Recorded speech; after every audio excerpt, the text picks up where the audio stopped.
సామెత. సార్, తెలుగు రాష్ట్రాల్లో బీజేపీ కల్లోలం, రాజాసింగ్ రాజీనామాతో దుమారం, ఇది ఎలా చూడాలి సార్? రాజాసింగ్ రాజీనామా ఒక దుమారం. ఆయన చాలాసార్లు రాజీనామా చేశాడు పాపం. ఆయన చాలాసార్లు రాజీనామా చేశాడు, వీళ్ళు చాలాసార్లు సస్పెండ్ చేశారు. కానీ అదొక ఈ బంధం దృఢమైనది అన్నట్టుగా ఆయన అక్కడే ఉంటాడు. తర్వాత ఏం జరుగుతుందో తెలియదు. కానీ వర్మ నిజానికి ఈరోజు చాలా సంతోషంగా ఉండాలి కదా బీజేపీ వాళ్ళు. 2 రాష్ట్రాలకు అధ్యక్షులు వచ్చేశారు, కేంద్రంలో కూడా కొత్త అధ్యక్షుడు వస్తాడు, దూసుకుపోవాలి కదా, చలో అని. కానీ అది జరగట్లేదు ఇక్కడ. ఈరోజు ఇప్పటికే రామచంద్రరావు ప్రమాణ స్వీకారం చేశారు ఉదయం. దానికి ధర్మపురి అరవింద్ రాలేదు, వ్యక్తిగత కారణాల వల్ల నేను రావడం లేదు అని ఒక ట్వీట్ పెట్టాడు. ఈటెల రాజేందర్ నిన్న కూడా రాలేదు. ఈరోజు ఆ మధ్యలో సభ జరుగుతుండగా కిషన్ రెడ్డి మాట్లాడుతుండగా ఆయన మధ్యలో రంగప్రవేశం చేశారంటే ఖచ్చితంగా కొంత విముఖంగా ఉన్నారనేది స్పష్టమే. ఆయన పేరు బలంగా వినిపించింది ఇదంతా. రాజాసింగ్ అయితే రాజీనామానే చేశాడు, అసలు మా పార్టీ వాళ్ళు ఇదంతా అన్నట్టుగా.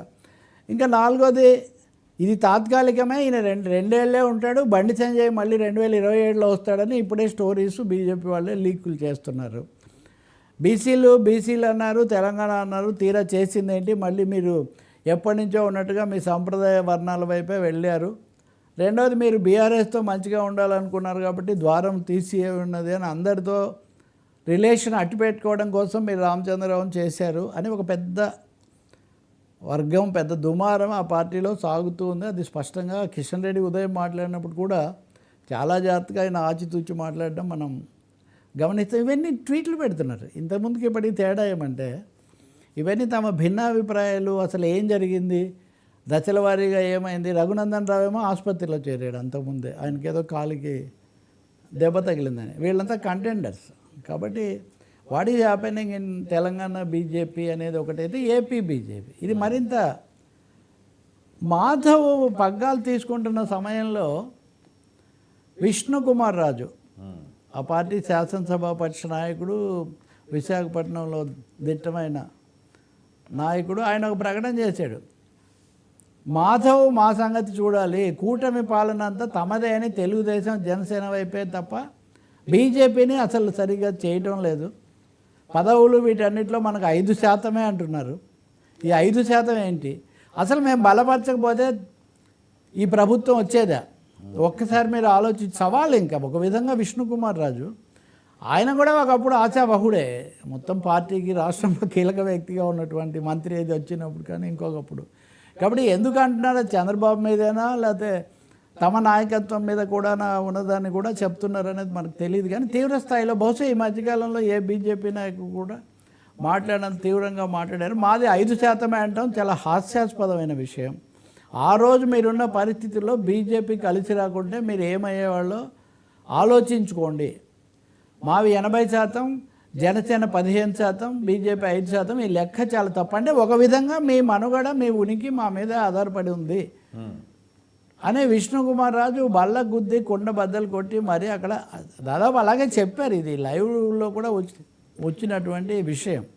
మాధవ్ గారు ఇవన్నీ చూడాలి. అంటే మాధవ్ ఇంకా రాకముందే పూర్తిగా పార్టీని దారిలో పెట్టడం ఒకటైతే తెలుగుదేశం దగ్గర కూడా మనకు డ్యూ వెయిటేజ్, మన వాటా మనకు వచ్చేటట్టుగా చూసుకోవాలి. ఆదినారాయణ రెడ్డి కూడా దాదాపు అదే పద్ధతిలో ఏదో మాట్లాడుతున్నట్టుగా ఉన్నారు. ఇంకొకటి, పురంధేశ్వరి గారు ఎందుకు రాలేదు, ఆమె వ్యూహం ఏంటి, ఆమెను తెచ్చే అవకాశాన్ని కొంతమంది నాయకులు, ఫలానా నాయకుడు ఎందుకు ఆపాడు, ఇటువంటి ఊహాగానాలు కూడా కొన్ని సాగుతున్నాయి. మూడవది, అసలు బీజేపీ ఎలా నడుస్తుంది, వ్యూహం ఏంటి అనే దానికంటే తెలుగుదేశంతో ఈక్వేషన్స్ ఎలా ఉంటాయి అనే దాని మీద ఎక్కువ లెక్కలు నడుస్తున్న పరిస్థితి. వీటన్నిటిలో పవన్ కళ్యాణ్, జనసేన, సనాతన సారథి ఆ అంశాలు మళ్ళీ ఎక్కువగా రావట్లా. ఇంకొంతమంది అయితే చెప్తున్నారు పవన్ కళ్యాణ్ గట్టిగా ఇట్లా నిలబడ్డాడు కాబట్టి తప్పనిసరి అయిపోయి వెళ్ళారు, కానీ లేకపోతే వేరే థర్డ్ ఇది రావడానికి కూడా ట్రై చేసి ఉండేవాళ్ళు, ఒక వేరే దీన్ని తెచ్చుకోవడానికి అన్నట్టుగా.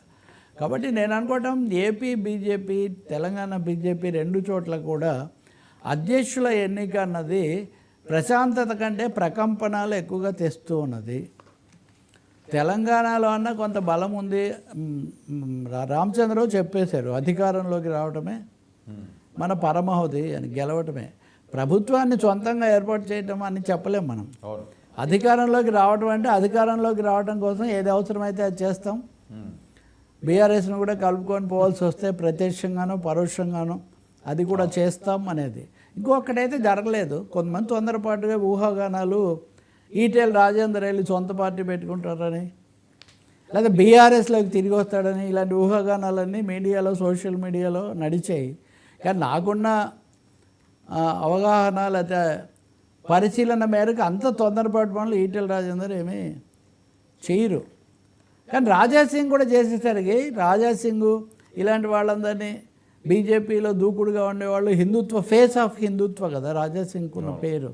కానీ ఆయన ఏ రోజు పూర్తిగా మిడింది లేదు. బీజేపీ నాయకత్వం ఎవరి మీద మాట్లాడలేదు, కానీ రాజాసింగ్ మీద మటుకు తీవ్రంగా స్పందించింది. మీకు ఎప్పుడు క్రమశిక్షణ లేదు, మీరు ఎప్పుడు పద్ధతిగా ఉండటం లేదు, మీరు ఎప్పుడు పార్టీ నాయకత్వాన్ని దీని అంతటినీ కూడా చేస్తున్నారని.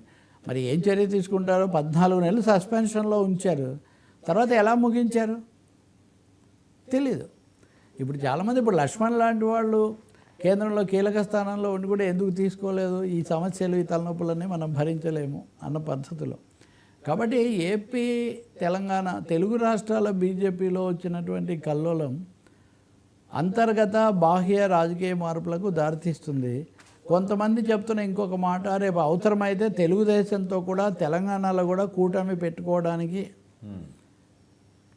బీజేపీ ఆలోచించవచ్చు, వాళ్ళకు కూడా 3-4 సీట్లు ఇచ్చి అనే ప్రశ్నలు కూడా వస్తున్నాయి. కాబట్టి ఇది ఏదో మొదలు, ఇది ముగింపు కాదు, ఇది మొదలు.